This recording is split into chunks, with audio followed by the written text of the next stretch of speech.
जादुई कैंची। बहुत समय पहले की बात है।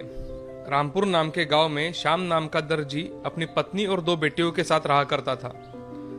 श्याम की दोनों बेटियां पढ़ाई में बहुत ही होशियार थी, मगर उनके पास कम पैसे होने के कारण वो बहुत गरीबी में दिन गुजार रहे थे। श्याम का दर्जी का धंधा ना चल पाने के कारण उसके घर में हमेशा खाने के लाले पड़ा करते थे।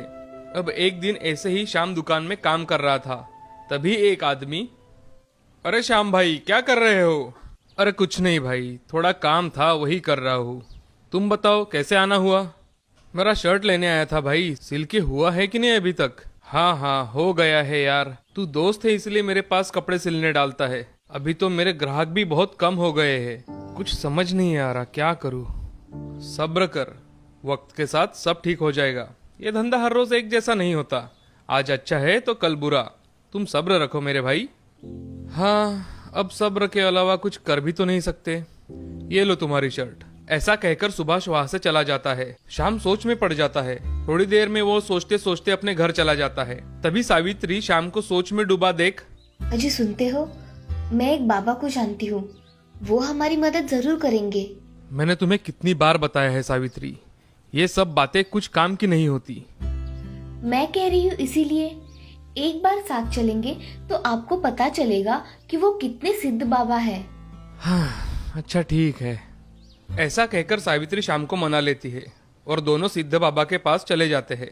वहां जाते ही बाबा उनसे, आओ आओ श्याम, तुम मुझे मानते तो नहीं, फिर भी अपनी बीवी के कहने पर यहाँ आए हो।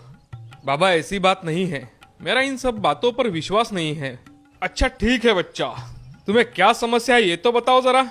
बाबा मैं एक दर्जी हूँ, पूरे एक साल से मेरे दुकान पर ग्राहकों का आना बहुत कम हो गया है। क्या इस समस्या का कोई समाधान है आपके पास? हाँ हाँ जरूर है, मगर आपको मेरे कहने पर विश्वास रखना पड़ेगा बेटा। मैं अब से आप पर ही विश्वास रखूंगा बाबा, लेकिन क्या आप मेरी मदद कर देंगे? क्यों नहीं, मैं तुम्हारी जरूर मदद करूंगा। ऐसा कहकर बाबा अपनी आंखें बंद कर लेते हैं। तभी उनके हाथों में एक कैंची आ जाती है। वह कैंची देख श्याम और सावित्री देखते ही रह जाते हैं। बाबा वो कैंची श्याम को देते हैं। ये लो बेटा, ये एक जादुई कैंची है। ये कैंची तुम्हारा भाग खोल देगी, ये तुम्हें बहुत सहायता करेगी। इसे तुम कुछ भी मांग सकते हो, मगर हमेशा ध्यान रखना, ज्यादा लालच कभी ना करना। क्या सच में ये कैंची काम करेगी? तुम चाहो तो इसे आजमा के देख सकते हो। जी मैं जरूर इसे एक बार आजमा कर देखना चाहूंगा। श्याम वो कैंची हाथ में लेकर बोलता है, हे जादुई कैंची, मुझे अभी के अभी एक नया कपड़ा चाहिए। ऐसा कहते ही वहाँ बहुत बड़ा प्रकाश फैल जाता है और वहाँ एक नया कपड़ा आ जाता है। ये सब देख सभी बहुत खुश हो जाते हैं और श्याम को कैंची सच में जादुई है इसका विश्वास हो जाता है।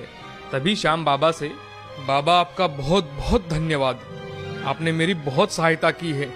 मैं इस कैंची का कभी भी गलत इस्तेमाल नहीं करूंगा। ऐसा कहकर श्याम और सावित्री बाबा के पैर पड़कर वहां से चले जाते हैं। उस दिन शाम का पूरा दिन बहुत अच्छी तरह से गुजरा। अब दूसरे दिन शाम वह कैंची दुकान में लेकर जाता है और उस कैंची से कपड़े काटने का काम करने लगता है। तभी वह कैंची सामने जो भी कपड़ा आए उसके इतने अच्छे डिजाइन बना देती है कि वो किसी को भी पसंद आ जाए। तभी शाम मन में सोचता है, क्यों ना मैं इस डिजाइन को बेचकर कुछ पैसे कमा लूं, लोगों को पसंद आ गए तो बहुत अच्छा है। श्याम जादुई कैंची से बने सारे डिजाइन दुकान के सामने स्टैचू पर लगा देता है। कुछ समय बाद कुछ लोग वह कपड़े देखने के लिए आए और उसमें से आधे लोगों ने वो कपड़े खरीद लिए। ये देखकर श्याम बहुत हैरान हो गया। लोगों को मैंने बनाए हुए कपड़े पसंद नहीं आते, मगर इस अलग डिजाइन के कपड़े बहुत पसंद आ रहे हैं। श्याम दुकान बंद करके रात को घर चला जाता है और सब बातें सावित्री को बताता है। तो सावित्री बहुत खुश हो जाती है। आज अच्छी आमदनी होने की वजह से श्याम को पैसे मिले थे, इसलिए सावित्री अच्छा खाना बनाती है और सबको खिलाती है। अगले दिन से श्याम और जादुई कैंची मिलकर कपड़ों के नए नए डिजाइन बनाते हैं। ऐसे ही एक दिन एक औरत को एक ड्रेस बहुत पसंद आ जाती है और वह श्याम से, भाई साहब ये ड्रेस मुझे बहुत पसंद आया है, कितने का है ये? जी सिर्फ आपके लिए 1000 रुपए का है, आप चाहे तो खरीद सकती है। जी मुझे ये ड्रेस चाहिए। ऐसा कहकर वो औरत वो ड्रेस खरीद लेती है। अब ऐसे ही हर रोज श्याम का धंधा बहुत अच्छे से चलने लगा था। अब उसे कोई भी समस्या नहीं आती थी। अब वह गरीब लोगों की मदद भी कर दिया करता था। एक दिन ऐसे ही श्याम की बेटी उससे कहती है, पिताजी मुझे आपसे कुछ बात करनी है। हाँ बोलो बिटिया। पिताजी हम सोच रहे थे कि क्यों ना इस साल हम अनाथालय के बच्चों को कपड़े बांटे जो कि बहुत खूबसूरत हो। ठीक है बेटा, मैं जरूर बना के रखूंगा। इसके बारे में मुझे अनाथालय के प्रिंसिपल से मिलना पड़ेगा, वो मैं देख लूंगा, तुम चिंता मत करो। सच पिताजी, आप ये सच कह रहे हो? मेरी दोनों बेटियों ने इतना अच्छा निर्णय लिया है तो मैं कैसे मना कर सकता हूँ भला। सच में पिताजी आप स्कूल में कपड़े बांटेंगे? हाँ मेरी बच्चियों, तुम्हारे विचारों पर मुझे फक्र है। चलो अब थोड़ी पढ़ाई भी कर लो। ऐसा कहकर श्याम वहाँ से चला जाता है। राधा और सुमन भी पढ़ाई करने बैठ जाते हैं। कुछ दिनों बाद श्याम अनाथालय में जाकर अपनी ओर से सभी बच्चों को ड्रेस देता है। सारे बच्चे बहुत खुश हो जाते हैं। बच्चों को खुश देखकर श्याम भी बहुत खुश होता है। ये सब तर्क की जादुई कैंची की वजह से हुई थी। श्याम भी उस जादुई कैंची का कभी गलत इस्तेमाल नहीं करता था। इस तरह से कुछ दिनों में श्याम बहुत अमीर आदमी बन जाता है, लेकिन वो हमेशा गरीब लोगों की मदद करता रहा।